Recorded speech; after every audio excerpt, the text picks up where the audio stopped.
Hello dear students, welcome to the session. Today I shall be talking about Module Information Guide MIG pertaining to the module Developing HR Professionals.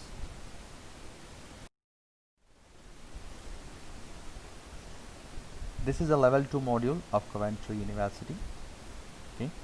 And this is offered in the fall semester. There are two sessions. Session 1, Session A is handled by Miss Aarti Sharma. Session B is handled by me, Dr. Syed Alia.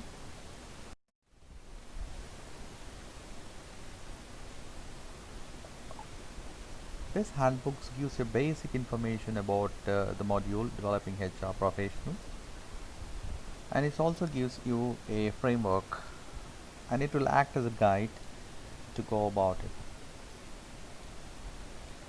This module aims to develop the capabilities of you as a HR manager to plan, implement, evaluate various HR strategies, and you will be an asset to the organization. So the basic uh, intent of this module is to develop you as a HR professional, HR expert, HR managers, and senior executives.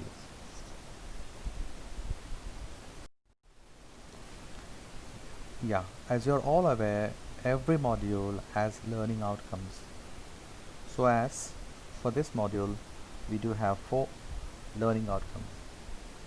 Learning outcome typically is like, what are the things you are going to learn overall after the completion of this module? These are the 4 learning outcomes. Okay. The first one basically talks about the key requirement of HR professional so that you can be effective and efficient at your workplace, and also talks about how you can manage as a HR professional, self-managing, and to perform efficiently and effectively. However, I'm not reading because I thought it's better to explain rather than reading.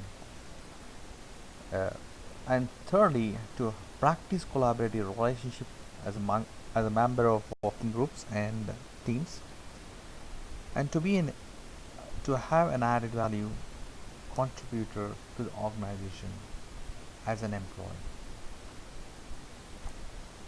Final outcome is to appraise CPT, continuous professional development techniques to construct, implement, and review a personal development plan. These are the 4 primary learning outcomes. Of course, when I say primary, there are secondary, there are holistic learning is there, there are other outcome, other objectives too. Okay, in due course. As far as the class schedule is concerned, and you're familiar with, if you are in session A, it's from 12 hours 14 hours on Sunday, and it is taken by Ms. Aarti Sharma. And session B, 18 hours 20 hours on Thursday evening, and it's done by me, Dr. Syed Alia. A weekly delivery plan, yes, it's there in the form of PDF copy on your MSc Learn module. Please, I'm sure you might have seen, but still I insist that you have to go through it, and you have to keep referring again and again till you clear this module. Books and references, yes, I know this is a pandemic situation, it's very difficult for you to go to college. However, I'm not insisting that you should go and pick your copies from the library. If it is possible, if you have resources and if you are able to go, kindly look for these books that has been mentioned on the screen. Okay, if it's a textbook, yes, there are 3 textbooks, and there are some more reference books that have been added to the list. These are the books and references that have been prescribed for your module. However, we are not restricting you to follow these books only. There are a number of good books, okay, that serve the purpose. And most important thing is Middle East College got the e-resources, e-library, do use the portal and see what are the books you can get it. And also there are good number of e-textbooks, uh, e-journals, e-magazines, and more importantly the research article pertaining to HR area. So what I recommend rather, to go through the syllabus pinpointedly and see that what is the area where you have to improve on, and what are out of that area your choice interest, and we start reading material. As I said, online is an easy, convenient option in the pandemic situation, and please explore and exercise. Okay, it yes, MOOC resources. Yes, why are we talking about MOOC resources? As a part of the program, and as a part of every module, we have MOOC course. So that's the reason why we are talking about MOOC resources. We have, of course, I as a teacher of human resources definitely would like to give the MOOC sources where my student can go and register online, of course. And however, we are not restricting, saying that you have to go and do it from these particular MOOC sources. You are free to use your own discretion, your interest, depending upon your interest within the subtopic and the duration, and you can pick any of the course. And of course, as I said, we are assessing MOOC course in CW2 assignment 2. We shall be talking more in detail when it comes to the assignment. And however, again in each class we are going to talk about something pertaining to the online resources. Of course, MOOC is one of the part. So that's how it is. Assignment, yes, this is one of the important essential component of evaluation. Since it's a pandemic and it's a blended learning going on in place for this semester fall 2020, so there are two individual assignments. Yes, when I say individual, yes, it's the individual. Okay, so you have to submit them on the Moodle, and both assignments carry a weightage of 50% each. And however, one important line is both assignments are compulsory. You have to do two assignments mandatory. There is no other way out rather than adapting two modules. Sorry, two assignments. Grading scheme, yes. I think most of you are in the semester 2 3. Probably those who have joined recently or parallelly, if they are coming for the first time, then this is the grading scheme which they are not aware. There are two ways to know. Of course, they can go through the MIG, and they can also talk to the teachers individually. If they have a question, if they don't understand about the grading scheme, any teacher would like to help them to make them understand about the grading scheme. So if you look into the grading scheme, there are ranges quite high, from A minus, B plus, B minus, C plus, C minus, D plus, D. Okay. However, F also exists. I'm not talking about F because F leads to it's treated as a failure, and a student has to repeat in that case.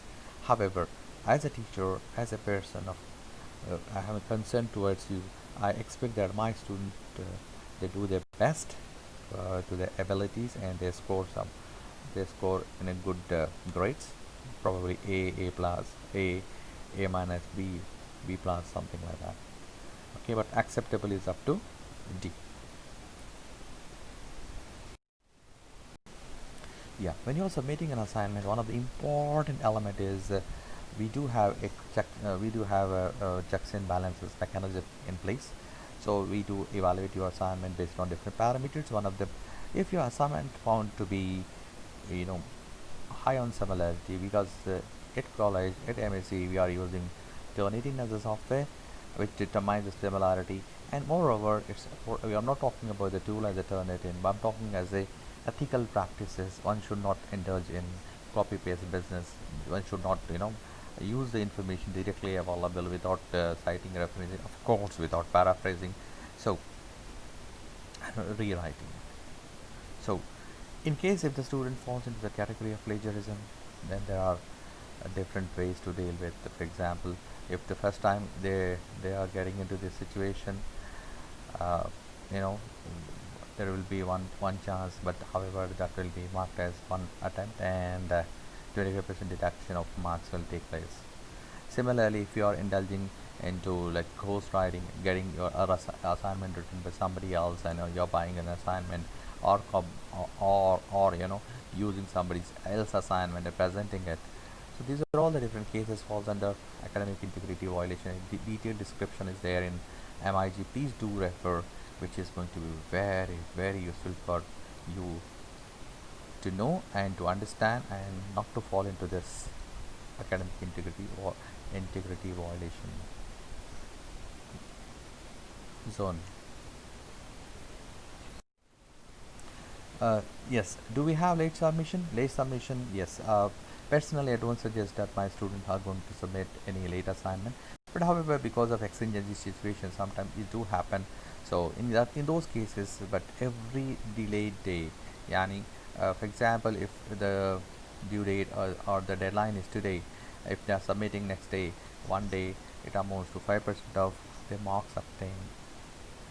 However, that don't go, I mean that won't go endless. Okay, after, oh, that goes up to maximum 5 days only. Okay, 5 working days a person can extend or taken advantage of late submission at the cost of 5% deduction of marks scored. So however, as I said, in exigencies, in extenuating situations and all, the student might take an excuse under this. So, and lastly, I would like to say that important note, kindly refer MIG, which is placed on MEC Learn module, Moodle, for this particular module, and get back to us in case of you have any doubts. And it's very important to know, and I expect everyone do well, and best wishes for your module, for your career, for your life. Thank you.